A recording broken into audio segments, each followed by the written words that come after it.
Summary of The 5 a.m. Club by Robin Sharma. Written by Alyssa Burnett and Quickread. Narrated by Alex Smith. Introduction. What's the secret to becoming a billionaire? There must be one, because if we all knew how to get there, surely everybody would have $1 billion by now. But the truth is that there is no singular secret to success. Everyone employs different methods on the road to achieving their dreams. And in the case of one very successful billionaire, that secret was starting his day at 5 a.m. In fact, he was so confident in this method that he attributed all of his success to that one simple practice, instead of his natural business acumen or the hours he'd invested in his company. And fortunately for you, it's not a secret. Through the course of this summary, we'll learn how to join what he called the 5 a.m. Club, and why it can revolutionize your life. We'll even take a look at some interesting facts like why slowing down your brain is so important, why early mornings are key for jumpstarting your day, and what a successful morning routine looks like. Chapter 1. The 5 a.m. Club.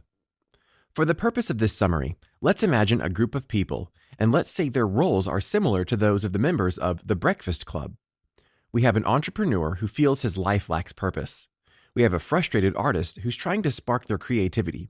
And last but not least, we have a billionaire mentor, a wacky character with some unconventional success secrets to share. So let's say they all meet at a professional conference, which centers around a keynote speaker known as the Spellbinder, a business guru renowned for his ability to captivate audiences and impart life-changing success tips. So, following the keynote speech, the billionaire approaches our artist and entrepreneur in disguise. Rather than dressing like a billionaire, he was, in fact, severely underdressed for the occasion. But this too was part of a calculated strategy, to remind himself and others that money isn't everything, and that you can't judge someone's wealth or worth by their appearance. He often dressed as though he was very poor indeed. Given his appearance, you can imagine the other's surprise when he told them that he'd made a fortune by following the Spellbinder's advice, and that the Spellbinder was actually his personal mentor. Already intrigued, the two listened as he told them how the Spellbinder had taught him that many people want extraordinary things to happen to them, but the truly great people understand that they can create these extraordinary events themselves. So, when he told them that the key to unlocking an extraordinary future lay in one tip that was more important than anything else, they couldn't wait to find out what it was. They were even more surprised when he told them that the secret was as simple as crafting a world-beating morning routine. But when the billionaire offered to teach them everything he knew the next day if they met him at 5 a.m., they jumped at the chance. And that's how their journey began. Chapter 2. Elite performers get up at 5 a.m. Like most of us, our artist and entrepreneur weren't used to getting up that early in the morning, and they listened blearily as their new mentor told them that getting up at 5 a.m. had taught him to break free from the mediocrity that so easily ensnares people. He also informed them that rising at this hour had enabled a number of successful people to revolutionize their productivity and rise to the top of their game, including such notable greats as Mozart and John Grisham. Here's why it works. We all have a limited amount of mental energy for each day. Think of it as your cognitive bandwidth. That limited bandwidth gets occupied by a variety of conflicting sources throughout the day. From the moment you wake up, everything from your job and your relationships to the news and social media are demanding your attention. These constant demands leave us feeling pressure to multitask, ping-ponging our attention back and forth from one thing to another, so that our ability to focus on one consistent thing is severely weakened.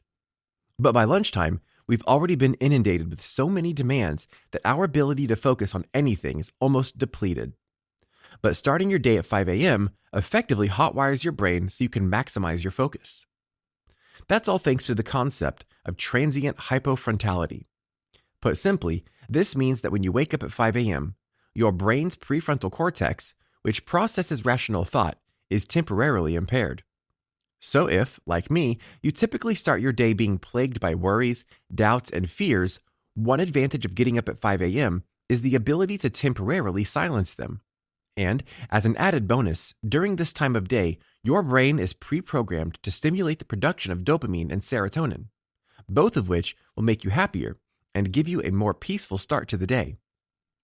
So when you minimize unproductive thoughts and negative self-talk and replace them with energy, peace, and productivity, it stands to reason that you'll enter a natural state of flow in which you're happier and more focused. And if you start your day with that kind of boost, there's no limit to what you can accomplish. But if that's not enough to convince you to forego a few hours of sleep, you might also want to consider this. If you want to be at the top of your game and class yourself amongst the top 5% of the world's elite performers, you have to be willing to make commitments that the other 95% of the world aren't going to make. And most people definitely aren't willing to get up at 5 a.m. So if you want a huge competitive advantage, this is a great way to get ahead. Chapter 3: How to be a history maker. There are people who accomplish things, and then there are people who make history and become household names. The latter category is comprised of people who set records, break boundaries, and make successful contributions so significant that they are immortalized through their success. But what's the difference? And what determines the type of success you have? According to our billionaire mentor, a history maker is defined by their 4 areas of focus. The first is their ability to capitalize on their talents. This doesn't mean that they're the most talented people, but rather that they make the most of what they have. So instead of comparing your gifts to someone else's and assuming you don't have what it takes, capitalize on the talents you do have and use them to make a difference. The second key area of focus is the ability to free yourself from distractions. This is especially vital because it's probably the number one problem that holds people back. And whether your distraction comes in the form of social media addiction or a toxic relationship that drains you of your energy, neither of these distractions can remain in your life if you want to be a winner. So, to cultivate a winning worldview, it's crucial that you focus, simplify, and concentrate. Start by eliminating multitasking from your life and become a purist instead, devoting your attention only to a few key projects instead of spreading yourself thin between loads of little tasks throughout the day. It's also vital that you eliminate distractions. So take an aggressive spring cleaning approach to the mental clutter of your life. Turn off notifications when it's inhibiting your focus. Cancel activities that don't add joy and value to your life. And most importantly, give yourself a distraction-free hour to jumpstart your day by joining the 5 a.m. club. Thirdly, it's also important to understand the power of day stacking. Put simply, day stacking means that accomplishing a few small tasks each day is more important than doing a couple of big things once in a while. So work on strengthening one small skill or ability a little bit at a time each day.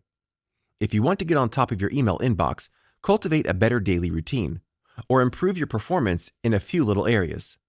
This is the perfect way to do it. And last but not least, the final key area of focus for history makers is practicing personal mastery. This concept is based off psychologist Anders Ericsson's theory that a person must invest 2.75 hours of daily practice in a skill before they reach the level of elite mastery. So, if you want to master yourself and truly become capable of orchestrating a successful future, invest the first 2 hours of each day in working deeply on yourself, your mindset, and your attitude. Chapter 4: Your 4 Interior Empires. If you've ever attended professional conferences, chances are that you, like our artist and entrepreneur, have frequently heard that you should work on your mindset. But the billionaire acknowledged that the mindset is actually only one of 4 interior empires which require constant attention and personal improvement.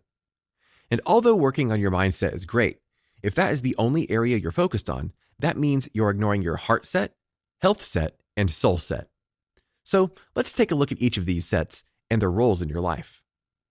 Your heart set is exactly what it sounds like. It's the state of your emotional well-being. And because each of your 4 interior empires are connected, the strength and stability of your mindset doesn't matter if your heart set is in shambles. And even though Sigmund Freud has largely been discredited, he was right when it was asserted that unexpressed emotions will never die. They are buried alive and they will come forth later in uglier ways. So if you consider that truth and the impact that emotional instability can have on your life, it follows naturally that when you develop your emotional well-being, you're laying the foundation for a healthier, more stable life across the board. Your health set is also important because, as you might imagine, you're pretty limited by what you can accomplish if you're in poor health. So commit to your future success by taking care of yourself in the present and making a commitment to boost your health and productivity by pursuing exercise. The physical and emotional benefits of exercise are well documented, but it doesn't hurt to be reminded that exercise can increase the flow of positive hormones and reduce stress, both of which can greatly benefit your personal life and career. And last but not least, it's crucial that you also focus on your soul set. Think of your soul set as your spirituality or what keeps you centered. By focusing on your soul set, you'll be able to connect with the truest version of yourself and relinquish your ties to the temporal and superficial elements of everyday life. Getting up at 5 a.m. can help with this too, because this early start will give you a window of clarity and opportunity which you can use to reflect on what you have to offer the world. Chapter 5. The 20-20-20 Formula. So now that we've learned about the 4 interior empires, let's take a look at some practical everyday strategies we can use to develop them. Because although getting up at 5 a.m. might sound like a magic cure-all, nothing could be farther from the truth. In fact, unless you use that time to be productive and take actionable steps towards personal improvement, 5 a.m. will be no different from any other hour you could get up. Instead, as you've probably guessed, the truth is that the real magic lies in how you use that time. And the billionaire's 20-20-20 method is the perfect way to optimize your productivity. Operating on the principle that you should use 20 minutes to move, 20 minutes to reflect, and 20 minutes to grow, this method taps into each of your 4 inner empires and helps you strengthen them for a healthy start to your day. So first, start by engaging in 20 minutes of vigorous exercise. I know that's probably the last thing you want to do at 5 a.m., but remember what we talked about earlier? About how your brain is free of inhibitions and stress at this hour? The good news is that if you can spring out of bed at 5 a.m., you'll sort of get a chance to catch your brain off guard before it's awake enough to remind you that you don't like exercising at 5 a.m. So take advantage of that opportunity and concentrate on moving vigorously enough to really work up a sweat.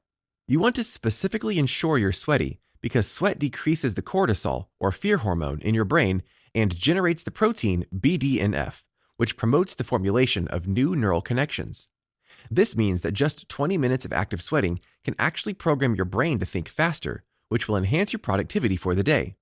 Once you've done that, use the little window of time between 5:20 to 5:40 a.m.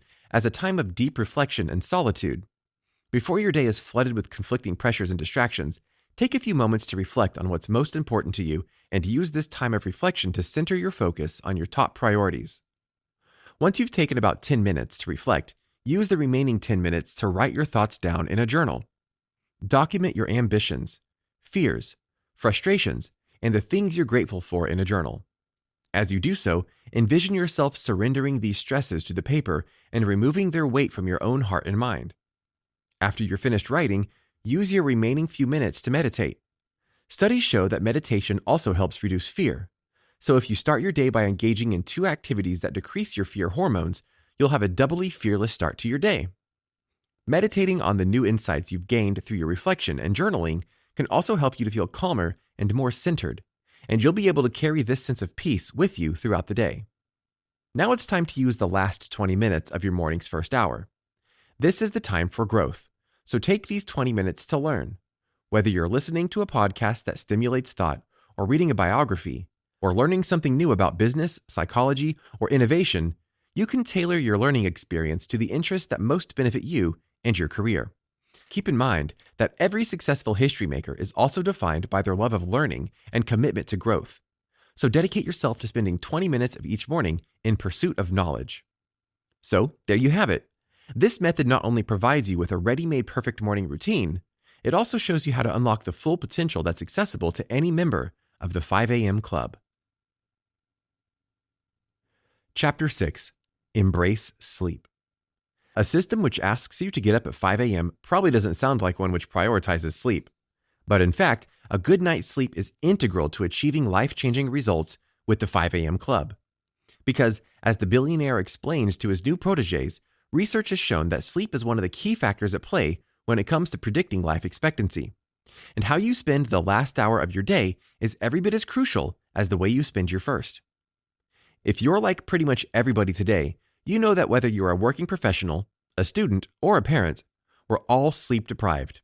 Studies show that technology can be pinpointed as the primary source of our sleep deprivation, especially given that the blue lights produced by our phones and TVs, our favorite devices to look at before we go to sleep, reduce melatonin, which is precisely the chemical that promotes sleep. So, in order to cultivate healthy sleep patterns, leading sleep research advocates disconnecting from your tech devices no later than 8 p.m. Doing so will help you achieve a better quality of sleep and feel truly well rested by your 5 a.m. waking time. However, sleeping isn't the only way to rejuvenate yourself. Another great strategy the billionaire recommends for maximizing your performance is something called the twin cycle of elite performance. Here's how it works. Rather than burning yourself out with prolonged periods of frantic productivity where you try to accomplish everything that needs to be done, oscillate between periods of passionate work and deep renewal to bring balance to your life. By intentionally dedicating your time to relaxation, as well as work, you're recognizing the value of mental health and optimizing your potential. And as you make active efforts at self-care, you minimize the potential for burnout, thus giving yourself room to grow in both a performance phase and a recovery phase. However, that may be difficult for some of us to accept. Those who operate on an all-work, no-play mentality, like our entrepreneur in the story, might struggle with the necessity of slowing down and taking time off. We might even feel guilty when we're not working, as if we're using our time for less worthy things. But if we remember the value of tending to our interior empires, we can recognize the necessity of balance and cultivate a healthier life. Final summary. Owning the first hours of your morning is critical to unlocking your potential for each day. So if you want to boost your creativity and optimize your productivity, make a habit of getting up at 5 a.m. each day and use that first hour to follow the 20-20-20 method so you can jumpstart your day.